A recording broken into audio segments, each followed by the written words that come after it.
یہ ٹھیک ہے فوج کا یہ وہ ایک ایکڈیمک سی بات ہے، چنچی ڈرائیور کو بھی پتا ہے، لیکن حالات ہوتے ہیں، کنڈیشن. ایوب خان وقار اور استحکام کی علامت تھا.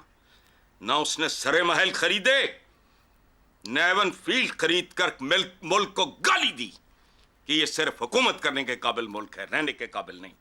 دیکھو بات سنو، میرا ایمان اور وجدان، اور 35 سال ہو گئے اب، مجموعے ہیں ڈھیروں.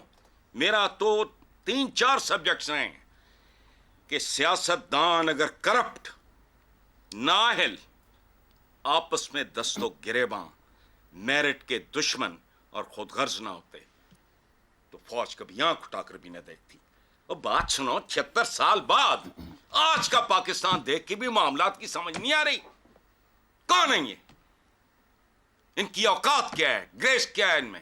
ڈیپتھ کتنی ہے؟ للو پنجو ہر بندہ اٹھ کے کہہ رہا ہے مکالمہ کرو تو یہ کرو تو وہ کرو. یہ کوئی ڈنگر کو ادھر جا رہا ہے، کوئی ادھر جا رہا ہے. کون لوگ ہیں یہ فارچون ہنٹرز ہیں.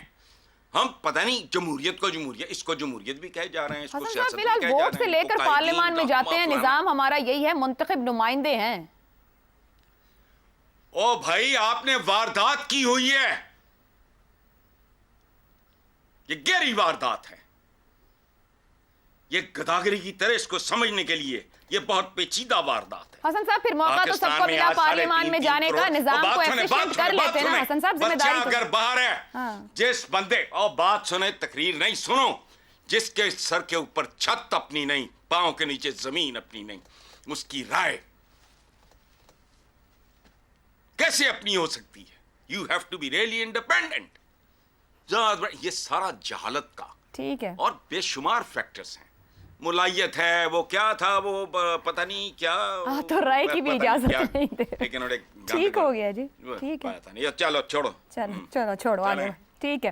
اب سار صاحب، دونوں کا پوائنٹ آف ویو ہے. فلور آف دا ہاؤس بات کر رہے ہیں، پارلیمنٹیرینز ہیں، رسپیکٹیبل ہیں، ایک سیاسی جمہوری طریقے سے اگر جا رہے ہیں تو ایک اختیار بھی رکھتے ہیں وہاں پر بیٹھ کے ان کو قانون سازی. جو باتیں کر رہے ہیں کتنی قابل عمل ہے، اور دونوں کا ایک ایک ماضی بھی ہے.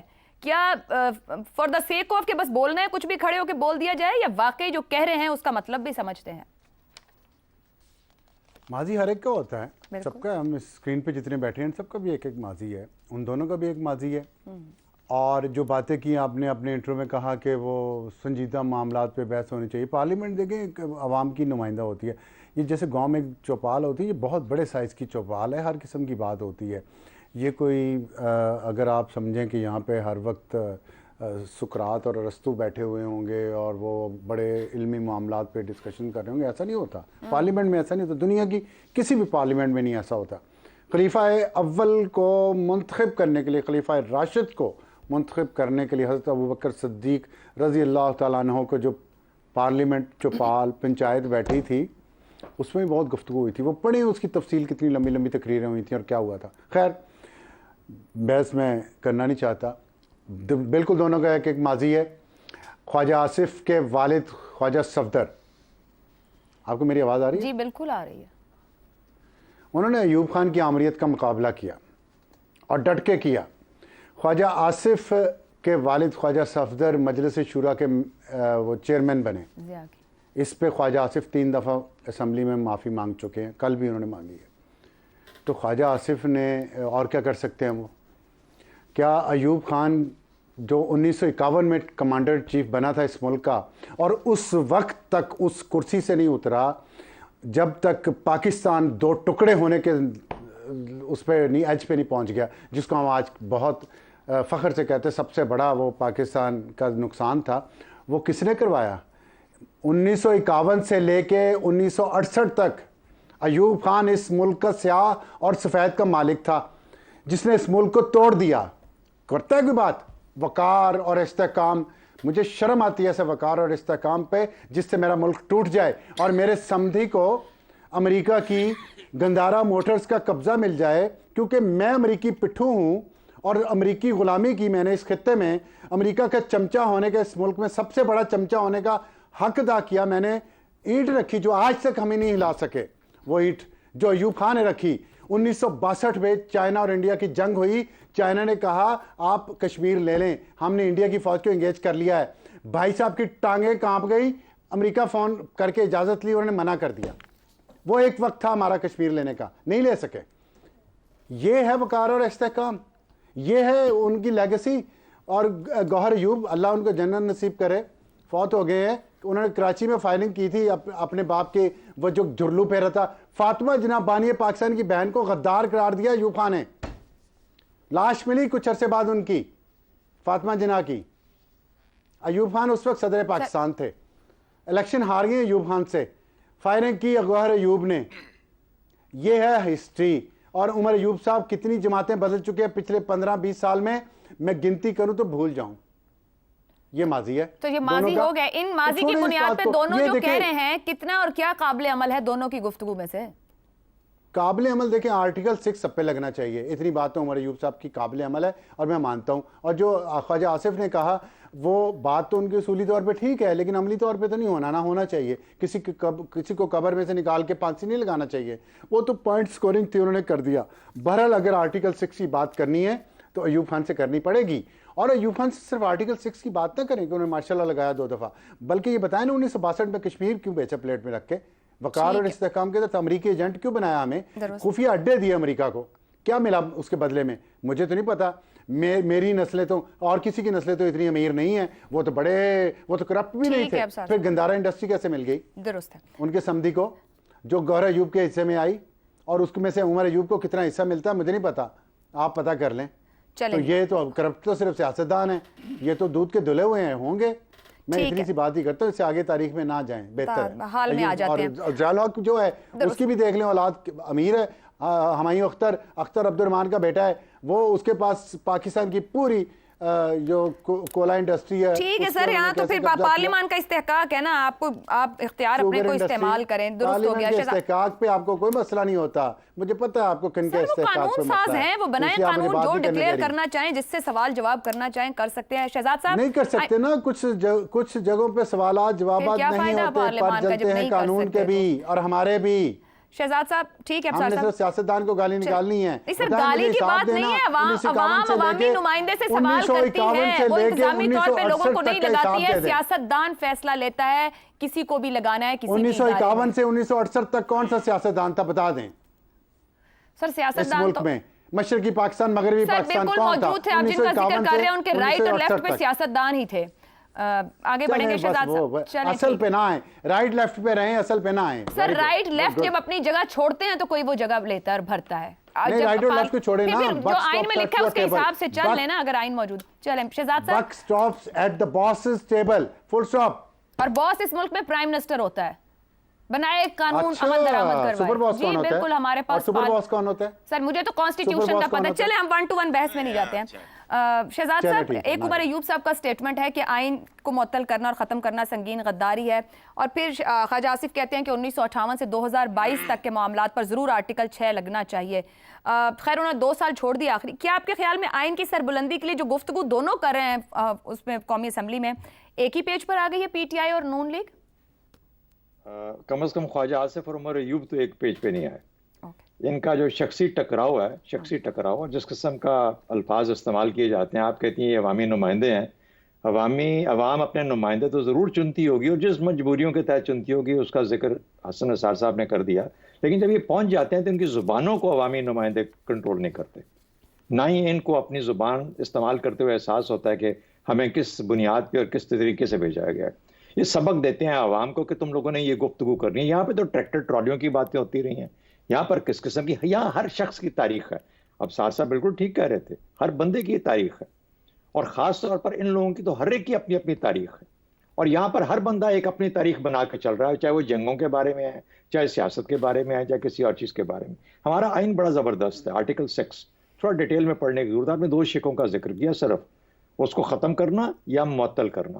ایک اور بھی ہے جس میں کہتے ہیں سبورشن آف دی آئین, آرٹیکل ہمارے آئین کی سبورشن کا مطلب ہوتا ہے کہ آپ کا آئین کچھ احکامات دیتا ہے اور آپ جان بوجھ کر اس قسم کے عوامل اور اس قسم کے عمل کرتے ہیں جس سے کہ آئین کی روح کو نقصان پہنچتا ہے, اس کو پورا نہیں کرتے آپ. آرٹیکل میرے خیال میں 5 سے لے کے یا 6 سے لے کے یا اس طرح کر کے 25 تک انسانی حقوق اور پاکستانی عوام کے حقوق کے بارے میں آرٹیکلز ہیں. اس میں مفت تعلیم بھی ہے, اس کے اندر تعلیمی بجٹ بھی ہے, اس میں صحت کی ضروریات بھی ہیں, اس میں حق ہے اس کے بے شمار کہ اس نے right of association, right of freedom of expression, freedom of political this thing, ہر چیز کا فریڈم ہے اس کے اندر. یہ میرے خیال میں 10 سے لے کے یا 50 انصاف صحیح ملنا چاہیے. 10A آرٹیکل 10A آپ کا انصاف، یعنی ایک ایک جو شک ہے اس کی 25 تک آرٹیکل 25 تک یہ ہے، اس کی سبورشن شروع سے لے کے آخر تک کی گئی. تو اس لیے میرا خیال ہے کہ آرٹیکل 6 جو ہے نا یہ سب پہ لگتا ہے، صرف اس پہ نہیں لگتا کہ کس نے معطل کیا یا کس نے ختم کیا. جنہوں نے سبورٹ کیا اور آج بھی سبورٹ کر رہے ہیں. آزاد کشمیر کا جو معاملہ ہے یہ سبورشن آف آرٹیکل ہے. گورننس کا فیلئر سبورشن آف آرٹیکل ہے. اس کے اوپر ہم کیوں خاموش ہو جاتے ہیں؟ ہمیں یہ کیوں نظر نہیں آتا؟ اسی آرٹیکل 6 کا حصہ ہے یہ سبورشن آف آرٹیکل. تو بہرحال چلے اس کو چھوڑتے ہیں. میں چھوٹی سی آپ کو افسار صاحب نے تاریخ بتائی، میں بھی کوئی تاریخ تھوڑی سی بتا دیتا ہوں. 47 سے 50 تک یہ ملک سیاستدانوں کے پاس تھا. 50 سے لے کے 58 تک یہ ملک بیوروکریٹس کے پاس تھا. بیوروکریٹس کے پاس تھا 50 سے لے کے 58 تک. اور جو ہمارے سیاستدان تھے یہ بیوروکریٹس کے پٹھو بن گئے. جب 1958 میں مارشل لا آیا تو انہوں نے کہا یہ تو بیوروکریٹ سے بھی ایک بڑی فورس پیدا ہو گئی. یہ فوج عمل، وہ یہی سیاستدان الائن ہو گئے ان فوجیوں کے ساتھ، کیونکہ یہی طریقہ تھا اقتدار تک پہنچنے کا. تو اس میں سب کا سفر یکجہتی کے ساتھ مل کے چلنے کا، اس کا جو کم عمل ہے، اس نے ایسی اشرافیہ کو جنم دیا جو آج بیٹھ کے ٹی وی پہ بحث تو کرتی ہے لیکن حقائق کو بیان نہیں کرتی، کیونکہ اس کے اندر حقائق کو بیان کرنے سے ساری اشرافیہ ننگی ہو جاتی. ہم فوج کو تو ہر وقت سامنے کٹارے میں لا کے کھڑا کرتے ہیں، ہم بھول جاتے ہیں کہ یہ سب کی ذمہ داری ہے. میں تو فوج کو شامل کرتا ہوں نا، پہلا آدمی ہوں جو فوج کو شامل کرتا ہوں کہ ہاں غلطیاں فوج نے کی. مجھے کہیں میرے ساتھ لوگ کھڑے ہو کے سیاستدانوں والوں کے بھی والے بھی ان کو سپورٹ کرنے والے کہ ہاں وہ بھی ان کا بھی قصور بہت بڑا ہے اس چیز کے اندر. فیلئر آف ہمیشہ کہتے ہیں آپ سنتے نہیں شاید. میں تو ہمیشہ کہتا ہوں فیلئر آف پالیٹکس. میں نے کہا صرف سیاستدان کو گالی نہ دیں. ایک منٹ میں بات کر لوں اب سارے، ایک minute. Subversion of the constitution article 6 کا حصہ ہے. اس لیے مجھے یہ نہ کہیں کہ ان میں سے کس کی بات صحیح ہے. یہ دونوں ہی وہ زبان بولتے ہیں جو نہیں بولنی چاہیے ان عمر کے لوگوں کو، اس عہدے کے لوگوں کو، اس آئینی ذمہ داری کے لوگوں کو. یہ زبان ہی نہیں بات کرنی چاہیے. ان کو زیب نہیں دیتا یہ باتیں کریں. یہ پاکستانی عوام کا اور پاکستانی قوم کا وقت ضائع کرتے ہیں اس طرح کی گفتگو کر کے. آپ کہتے ہیں تقدس ہے، مقدس چیزیں، ایوان مقدس ہوگا. یہ لوگ مقدس نہیں ہیں، ان کا آپس کی لڑائی مقدس نہیں ہے. انہوں نے اپنی لڑائیوں کے اندر ہمیں گھیر کے رکھا ہوا ہے اور اس وجہ سے ہم وقت ضائع کرتے ہیں اپنا بھی اور ان لوگوں کا بھی. تو میرا صرف یہی کہنا ہے، میرا خیال ہے کہ ہمیں ہاں بالکل لایانی گفتگو ہے، کسی کا کوئی مطلب نہیں ہے، نہ کچھ حاصل ہوگا نہ یہ کر پائے. ہمیں انہی کھیلوں میں الجھا کے رکھا ہوا ہے اور ہمارے حقائق، ہمارے حقوق سے محروم کیا ہوا ہے. درست ہو گیا. افتخار اب دونوں نے جو 5 سیکنڈ میں ایک فیکٹ بتا دوں. 5 سیکنڈ میں 50 سے 58 تک retired major general Sikandar Mirza اور ان کے ساتھ 1954 میں ایوب خان ڈیفنس منسٹر بھی بن گئے کمانڈر چیف کے ساتھ. ان دونوں نے کیسے وہ گیم کی وہ بھی ہے، وہ بھی دیکھیں، وہ بھی تاریخ کا حصہ ہے. تاریخ پڑھیں اب آپ تاریخ پڑھیں. سکندر مرزا کی تاریخ پڑھیں. یہ میں تاریخ کا طالب علم ہوں. چلیں ٹھیک ہو. یہ بیوروکریٹ تھا، یہ کپتان تھا. Sikandar Mirza retired major general تھا اور بھائی میجر جنرل آنرری میجر اور ایوب خان ڈیفنس منسٹر تھا. 54 سے Ayub Khan defence minister bureaucrat تھا، آنرری میجر جنرل تھا. آپ کو نہیں پتا اس بات کا. چلیں حال میں آ جاتے ہیں، ماضی سے تو سیکھنا نہیں ہے، حال میں ہی حالیہ تاریخ کے اوپر ہی چل لیتے ہیں. مجھے بنا دیا آنرری لیفٹیننٹ کے اندر. اتنی ایج تو ہو ہی گئی ہے. افتخار صاحب کس کا موقف کتنا قابل عمل ہے؟ اور یہاں جمہوریت کے اوپر بھی سوال اٹھا دیا گیا ہے، تو جو پارلیمان کے اندر بیٹھے لوگ ہیں وہ کیا درست ڈائریکشن میں آگے بڑھ رہے ہیں؟ یہ جس طرح کی گفتگو ہے یہ بالکل بے مقصد گفتگو ہے. اس کا کوئی مقصد نہیں. اور ہم لوگ جو ان کے ہاتھوں استعمال ہو رہے ہیں کہ ہم پچھلے کافی دیر سے یہ معاملہ زیر بحث لے کے آئے ہیں، ہم بھی استعمال ہو رہے ہیں. We are being used. The entire media is being used by these people. پتہ نہیں انہوں نے حلف کس چیز کا لیا تھا، بھول گئے حلف کو لے کے. دونوں نے، عمر ایوب نے بھی اور اس نے خواجہ آصف نے بھی. کون کس خاندان سے آیا، اس کی کیا بیک گراؤنڈ ہے، وہ سب ختم ہو جاتی ہے جہاں پہ آپ ایک حلف لے لیتے ہیں کسی چیز کا.